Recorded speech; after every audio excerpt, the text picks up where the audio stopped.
The red king crab, also known as the Alaskan king crab, is a treasure that has become a culinary world's favorite. These are ancient creatures, moving slowly along the dark ocean floor, surviving in extreme cold. These crabs can grow large, with 5 sturdy legs and a sharp shell like a shield. Their leg span can reach up to 1.8 meters, with an average weight of around 3.6 kilograms, making them the most expensive among the 3 species of king crab caught in Alaska.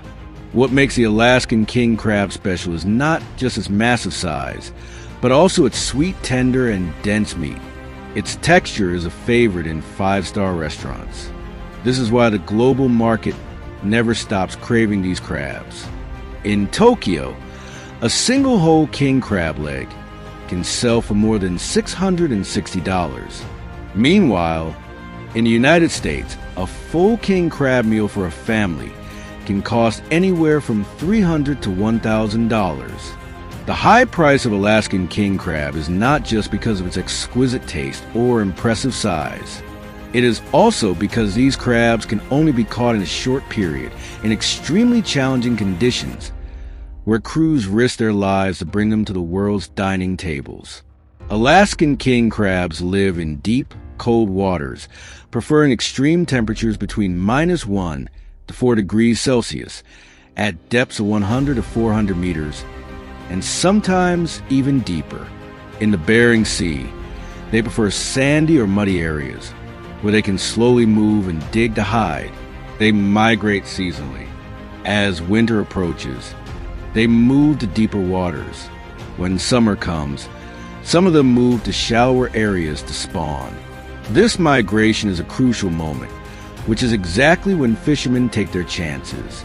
The Alaskan king crab fishing season lasts only 2 to 4 weeks in the fall, typically from mid-October to early November, with its peak in October. The journey begins in the Bering Sea, known as one of the harshest places on Earth.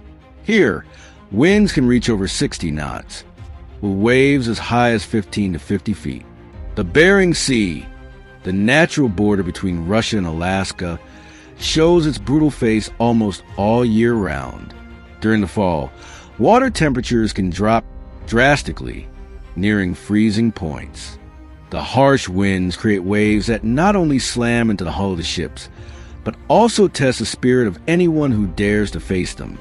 In these conditions, Alaskan fishermen set out, leaving behind their families and the comfort of their homes, facing terrifying real risks.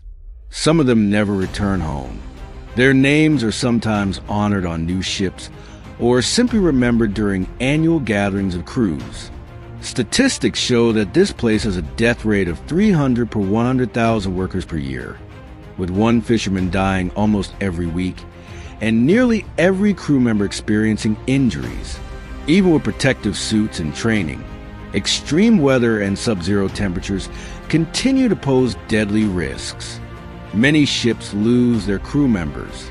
Sometimes they fall into the sea, with water as cold as death itself. Even when life rings are thrown within minutes, their bodies begin to numb, and within 10 minutes, most stop moving, sinking into the silence as the sea gives no time to save anyone. Because they race against time, the crews work nearly 24 hours a day. They only sleep for around 3 to 4 hours, rotating shifts. While one shift rests, the other hauls the pots, sorts the crabs, replaces the bait, and drops the pots back into the sea. If on land the harvest season is seen as a celebration, then out on the sea, it is a war against time, against weather, and sometimes against bad luck. However, for many crew members, the risk is worth the promise of quick, high earnings. The crew's pay depends on the catch. They use a crew share system, meaning they do not have fixed salaries, but instead get a portion of the net profit after operational costs are deducted. On successful ships, a crew member can earn $20,000 to $50,000 in just a few weeks of fishing season. Yet, this number is never guaranteed. If the catch is poor, their earnings could be far lower. Alaskan king crab fishing vessels are not ordinary fishing boats. They're usually 30 to 45 meters long, made of thick steel, designed specifically to withstand house-high waves. Their hulls are rounded and deep for maximum stability, with open decks serving as floating factories, where steel pots are stacked like fortress walls. The main weapon in this hunt is the pot, a large, metal, cube-shaped cage about the size of a dining table, weigh around 300 to 400 kilograms when empty and nearly a ton when filled with crabs. These pots are made from steel frames covered with wire mesh, with 1 or 2 entry doors at the bottom. Inside, bait such as pieces of herring, cod, or mackerel, often left to rot for a strong scent, is placed.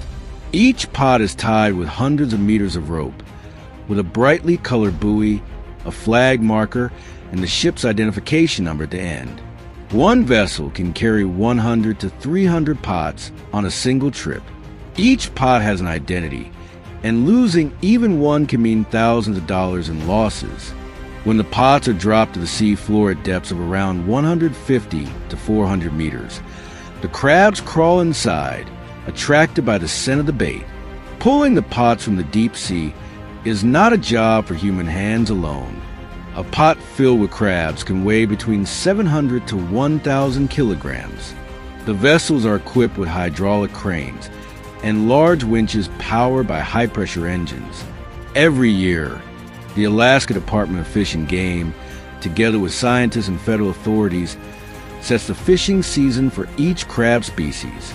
As explained, the Alaskan King Crab season usually starts in mid-October and only lasts until early November, around 2 to 4 weeks.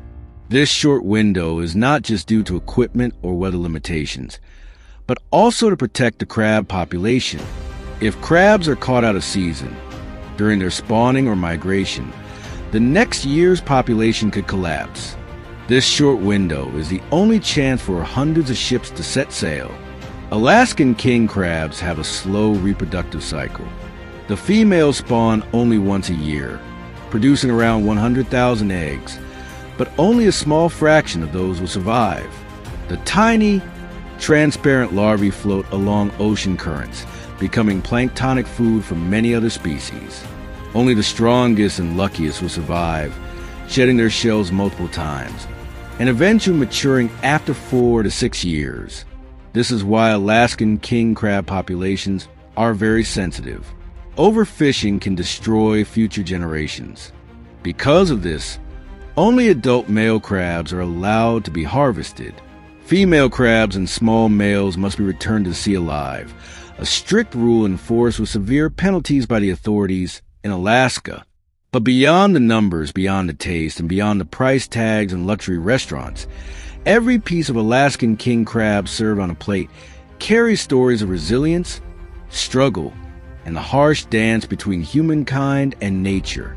It is a reminder that what we enjoy on our dining tables often comes from the bravery of those who sail into freezing winds, those who challenge the violent seas, and those who work sleepless nights under a sky full of storms.